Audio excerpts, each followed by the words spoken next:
a ruler, a conqueror. He who remains.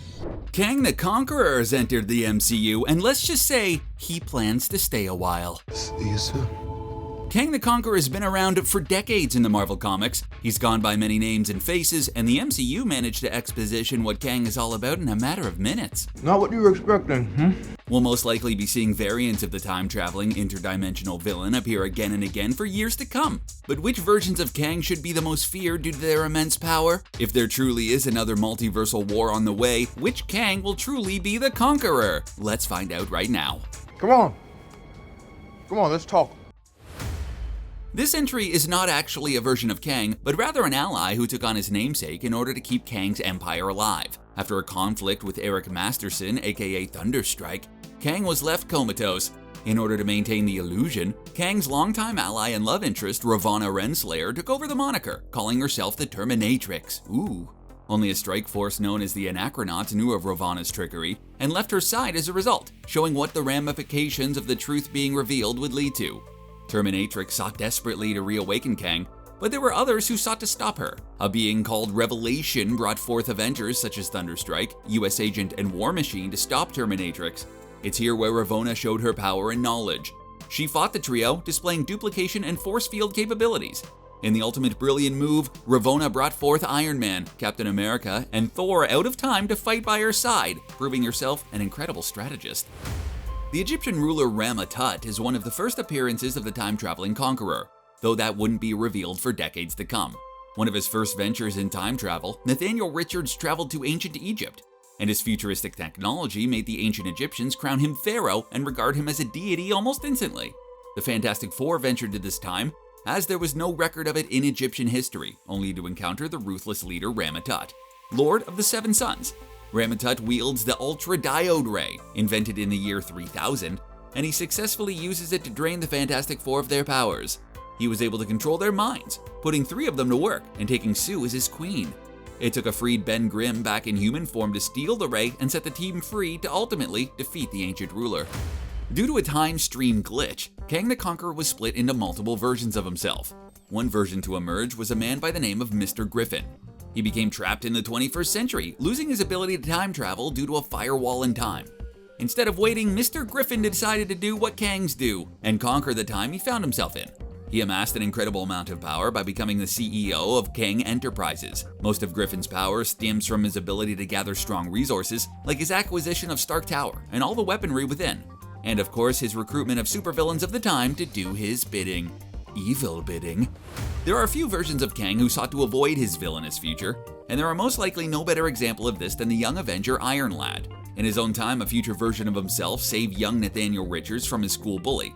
Then he was showed his entire future, and unlike many other variants, he rejected it.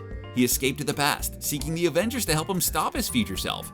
Returning to a time where the Avengers were destroyed, young Nathaniel broke into Stark Industries and found his fail-safe program from Vision that would form the Young Avengers. Patriot, Hulkling, and Wiccan were called upon due to their connections to other Avengers. Nathaniel re-engineered his 40th century armor to become the final member, Iron Lad. Iron Lad's armor is incredibly powerful, maintaining the original's ability to time travel and neurokinetic link with his body. He also developed many powers of Iron Man like concussive blasts and flight. Finally, he uploaded the artificial intelligence Vision into his suit, making him an unbelievably strong Avenger who for once was on the side of good. The Warp World event combined a lot of different Marvel characters into one. Emma Frost combined with Wolverine, Spider-Man with Moon Knight, and Kamala Khan aka Miss Marvel became Kamala Kang. These two powerful entities formed an incredibly strong character. With all the powers of each person, Kamala Kang had mastery over time travel, and the suit that gave Kang such strength, as well as the inhuman abilities of Miss Marvel to stretch her body. After she became enhanced by the Chronogen Mist, she gained the ability to stretch her body through space and time itself. Kamala Kang's run was short-lived, as a normal Emma Frost separated the two back into the forms they were meant to be. Thanks, Emma. Jonathan Majors has officially brought the long-awaited arrival of Kang to the MCU in the season finale of Loki Season 1. While the man simply known as He Who Remains may have seemed on the whole non-threatening, his backstory and accomplishments proved to be anything but. Based heavily on Lord Immortus from the comics, He Who Remains is the creator of the TVA, the victor of the first multiversal war, and the overseer of the sacred timeline.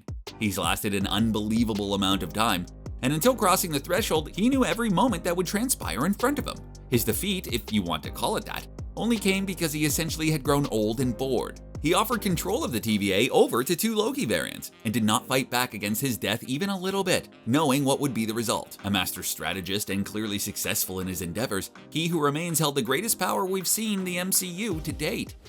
For a long time, Nathaniel Richards was believed to be a descendant of Mr. Fantastic Reed Richards. However, there is some evidence that may point to his lineage being linked to that of Victor Von Doom.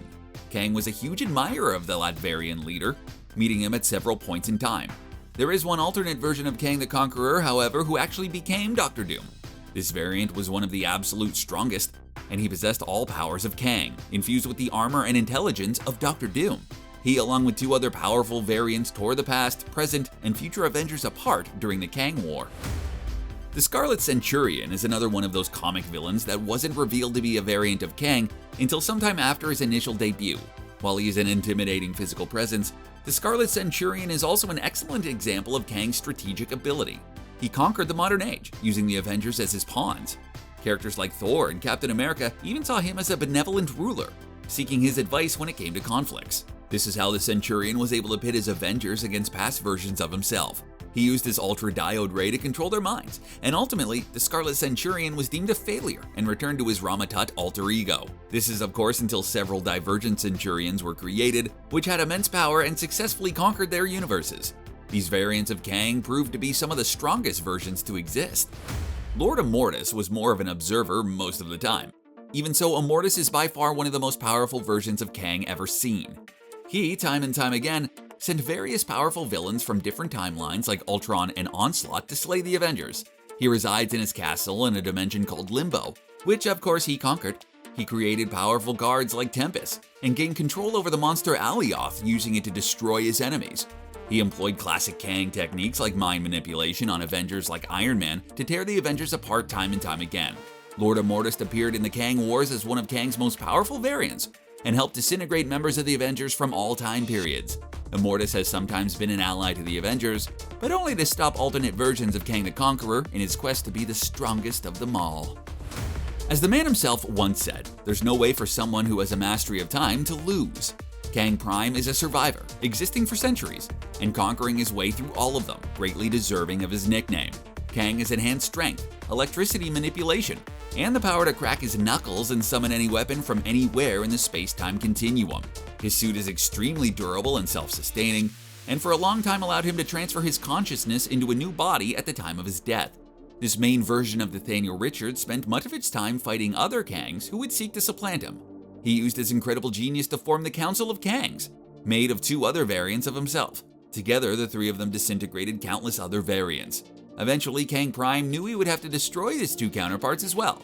He constructed robotic versions of many powerful Kang variants, which the Council had already destroyed, and became the only Kang left standing.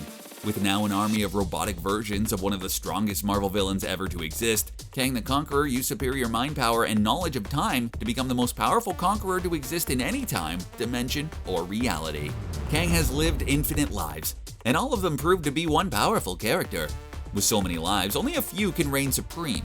Which version of Kang do you think are the most powerful, and which do you think are on their way to the MCU?